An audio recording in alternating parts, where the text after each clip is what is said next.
Hello everyone, welcome back to Brazil. It's the press conference before the big match against Grêmio. I've been asked how I'm going to be approaching the game, and these are our options.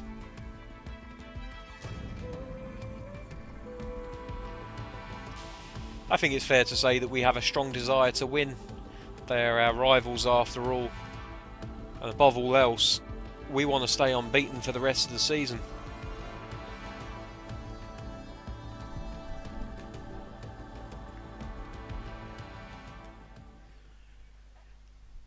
So here we go, it's match day, Internacional versus Grêmio, the big game itself. If anyone could upset the apple cart now, it could very well be this lot. And look at everybody's flashing form markers. Everyone is up for this game. Rafinha is coming in for Lopez. Everybody looking good.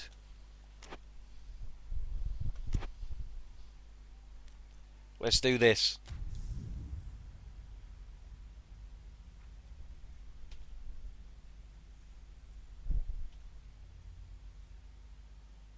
We're well clear at the top of the league at this point. We just came off of a 3-0 victory against a team whose name I cannot remember. I think it might have been Avai. In fact, yes, I think it was Avai that we just beat 3-0. We are now, I think, 16 points clear. It's either 14 or 16 points clear at the top of the league. It's a impressive points total nonetheless. After we're done with this game, we will have a look at the league table and try to figure out how many points we need to confirm our championship winning status. At this point, I don't think it's counting chickens too much to say that we're probably going to end up winning the league. But you never know. A bunch of injuries, players in bad form, a couple of dodgy results, and things could go backwards very quickly. So I suppose the old saying is true, don't count your chickens.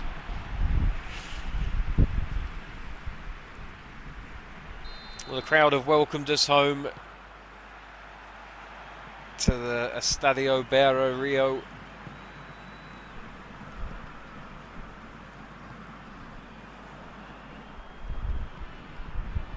And of course we're kicking from left to right, playing in our traditional red and white strips. There's a through ball to Hulimar on there. He picks it up. He's fouled off the ball. Iago with the cross. Guerreiro, he can't get the header on target. I'm surprised the goalkeeper...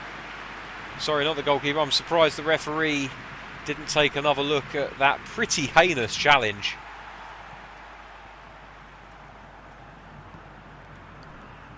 Maybe when there's a break in play. Oh, Guerreiro. Oh, it's 1-0. Guerreiro slots it home. I thought he might be offside, but the ball was absolutely perfectly timed. Slide rule accuracy there. And all Guerreiro had to do was slot it away past the goalkeeper, across his body, into the far post. Between the legs of the defender. He will not be having a good time when he gets back into the dressing room at half-time. I think that the Grêmio manager is going to be absolutely furious with that particular player. But there's Guerreiro celebrating his match opener. And let's hope that it contributes towards being a match winner. So Grêmio kick off. It's the first real possession that they've had in this game. Let's see what they can do with it. Just playing it patiently around the back at the moment. Don't want to concede possession too easily. Although they have now conceded possession and we've given it straight back to them. But we do end up winning it back again. Now Charles. Diego Carlos is out injured at the moment, I'm afraid to say, which means Charles is stepping up as the fill-in this match. Otamendi is, of course, another option, but Charles was automatically filled in. There's a chance there for Grêmio. Not too bad, but Tardelli's going to have to work harder than that if he wants to get one on target and trouble the goalkeeper here. Yeah, Charles is the automatic drop-in, and who am I to argue? on that occasion. So Otamendi on the bench. He's a very strong player to bring off of the bench. And Charles, of course, gives us that flexibility that if we need to replace Rodriguez in the middle of the park, then we can always push Charles forward, bring Otamendi on, and that will solve that problem.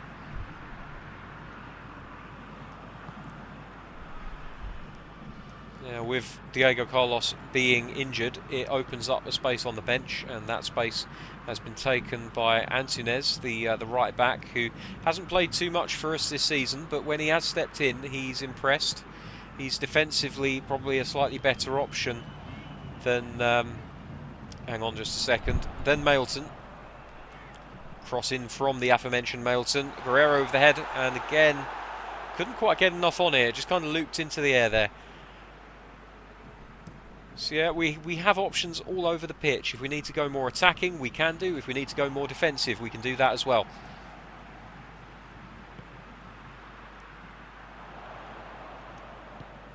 Oh, that's a lovely ball. Can Rafinha get onto it? Not quite. Oh, he very nearly took it off the toes of the defender there. That defender's having a torrid time of it today. Mailton trying to race back with Everton. He's beaten to it, but he manages to get between the ball and the goal. And amazingly, the deflection came off of Everton for the final touch, so it's a goal kick. And here's Mailton. He's seeing an awful lot of the ball in this opening 25 minutes of the game. Ball's played centrally to Rodriguez, who does love to drop back into a third centre-back position in this formation.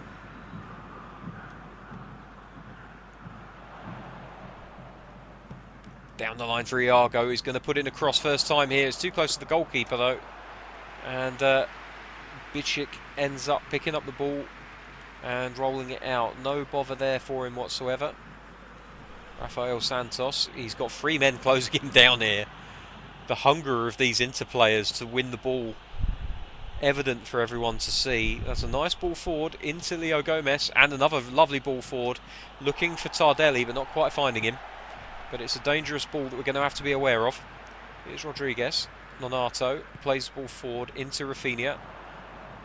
Into Guerrero, looking for the 1-2, but Mailton gets the ball instead. Could this be a goal for Mailton?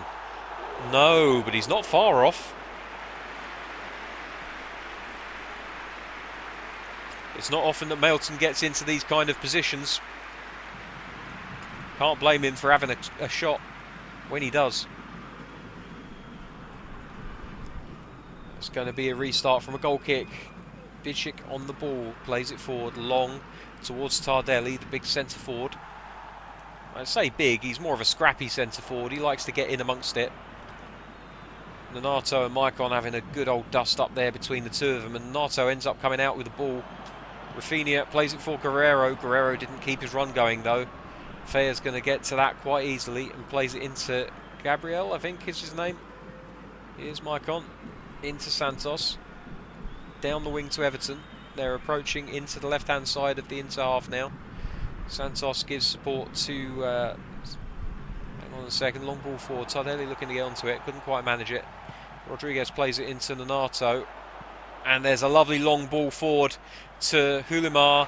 If he can find his man in the centre, oh no, just got a touch off the back of one of the defenders' heels. It was a lovely move up until that. Perhaps he should have been greedy and gone for it. Mailton, left-footed, takes the deflection, and it just about sneaks behind. It's going to be a corner kick. Let's go for Dash. We're going to try and whip it in and get some players running onto it. Here comes Velasco. Rodriguez comes up for it. And Diego Tardelli manages to get to the ball in time, plays it back to Pedro, who's not quite sure what to do with it, but he ends up playing it centrally to Rafael. And that is the half-time whistle. The two teams come in after 45 minutes of engrossing football between these two bitter rivals. Inter having slightly the better of it, leading as they do 1-0.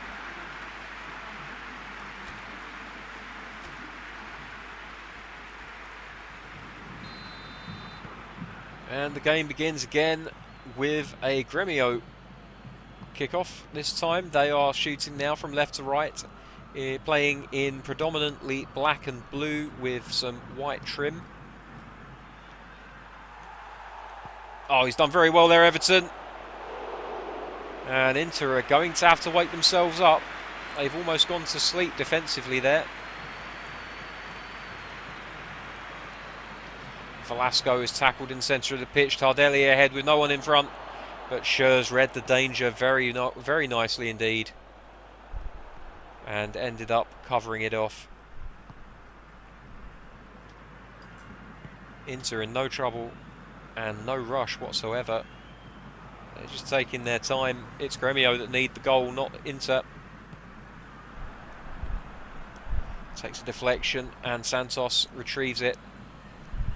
But Schurz picks up the loose ball and once again Inter have possession of the football. Gabriel picks it up loose in midfield. It's all got a bit scrappy here. Tardelli running forward. He's got a chance in on goal. And he's equalised. And I'm not sure what happened there, but I completely lost control of the defenders. And Diego Tardelli steals in for the equaliser. I thought I had control of the player to his left. But apparently not. And there we go. You go to sleep for a second. And you get punished. Oh dear, oh dear. Nothing we could do. The goalkeeper well beaten at his far post. Could see it happening from miles away. Just there was nothing that I could do about it. And one of my defenders ran away from the ball. What on earth is that all about? That kind of thing makes me absolutely furious. Here comes Luan. Gremio have got blood in the water. They've smelt it and now they want to go in for the kill. It's 1-1 here.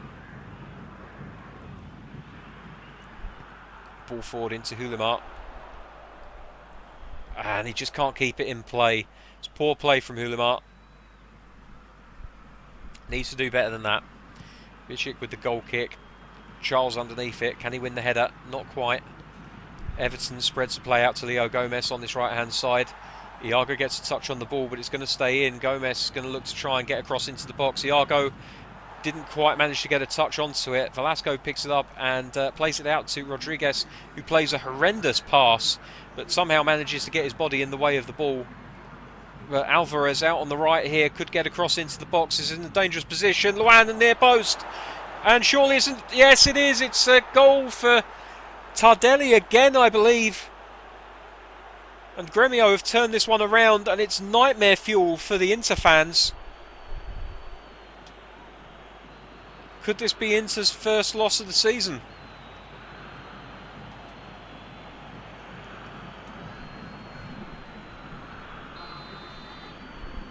Well, now Inter are the ones that have it all to do, and they really need to... Oh my goodness me, that pass was horrendous. Absolutely horrendous football from Inter now. They look like a completely different side to the one that bossed the first half. They're second to everything. They're ponderous. They're not responding at all quickly enough. And things are going to have to change, and they're going to have to change quickly. Because there are only 24 minutes left in this game for Inter to get an equaliser. Here's Iago. Nobody in the box to get across to really, but he tries anyway. Guerrero, oh my word! Guerrero with the equaliser. Inter are back in it. Iago held off on the cross as long as he could. There was nobody in the box. And then at the last minute, you can see Guerrero running and calling for it. He steals off at the near post and just steers the header into the near post area. And the goalkeeper can do nothing about it. It's a fantastically worked goal. And out of nowhere, Inter are back into it and we're all level. Alisson coming on for Leo Gomez now. Gremio trying to make changes. I don't know whether that was a change that was aimed at maybe stabilising their position in the lead, but certainly they've left that a little bit too late. Inter are straight back into it. It's 2-2 here.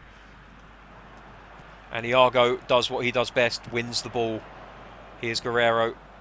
Holds the ball up really nicely, but he's got too many men around him in the end. and he's unable to hold it on for too long. And here come Gremio. Charles does very well to read the ball, gets it played back to Marcelo Lomba, and out into come for another attack. Oh my goodness me, that's terrible. The pass itself was fine, but the player who was going to receive it just didn't do anything and just allowed the Gremio player to run around him, and a free kick has been awarded here. I'm not sure there was much in it, frankly.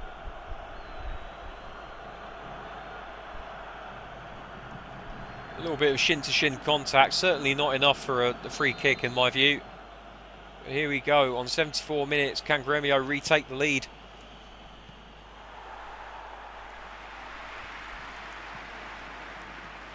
Oh, Guerrero just not alive to it at all.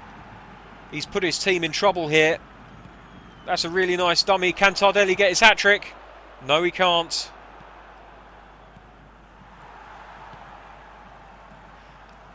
Guerrero, come on. He's great at one end and terrible at the other at the moment. And that ball breaks, and I thought Hulimar might get onto it, but it doesn't. He doesn't manage it. Oh, come on, that's not a free kick, referee. Absolutely awful refereeing decision.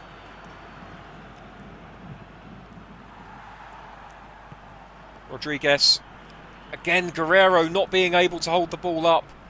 He's becoming a liability as Inter look to hold on to the ball.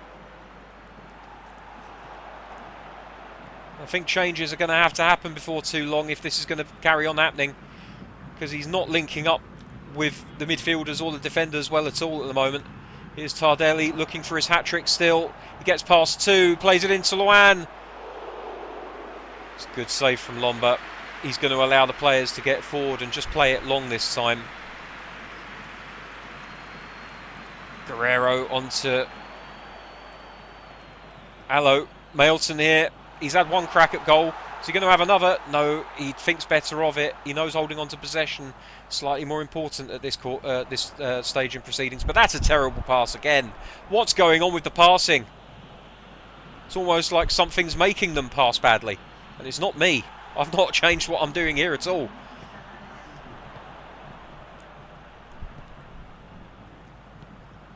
Schurz plays it to Iago. A runner down the left-hand side. It's Velasco. Plays it inside to Hulimar. Inside again to Guerrero. Round his man, takes the shot. Great save by the goalkeeper. It's going to be a corner kick, but more importantly, there were only 3 minutes of time added on. And we're into the fourth.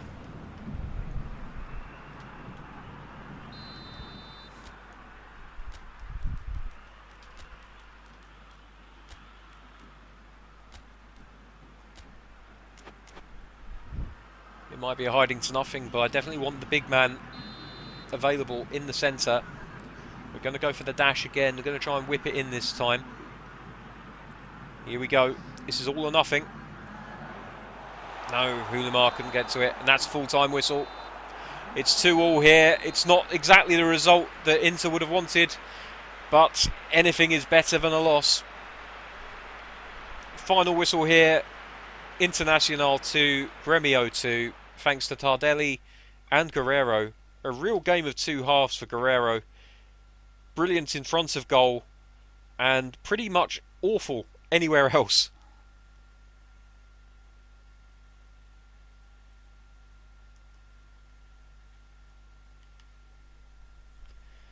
So with the highlights out of the way, we take a look at the stats, and you can see Gremio bossing the game today. A really poor performance from Inter in that second half. Words will be had with the players. Have no two doubts about it. Tardelli with the man of the match performance. You can absolutely tell why. He took a team that were down 1-0 and he turned them into potential match winners. He was an absolute thorn in the side of the Inter team the whole way through. None of their substitutes really doing too much, although I think that's a little bit harsh on Luan, who had a very good game. But there we go, still unbeaten. A potential trip avoided, and after 31 games of a 38-game league season, Internacional are not only top, but they're still unbeaten. Until next time, thank you very much for watching. Take care. I'll see you soon. Bye-bye.